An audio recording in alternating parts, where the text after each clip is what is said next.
તમે કહ્યું હતું, હમણાં થોડી વાર પહેલાં કહ્યું હતું ને અત્યારે કહું છું કે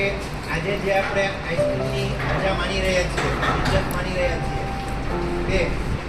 આજરોજ તારીખ 30/4 ના રોજ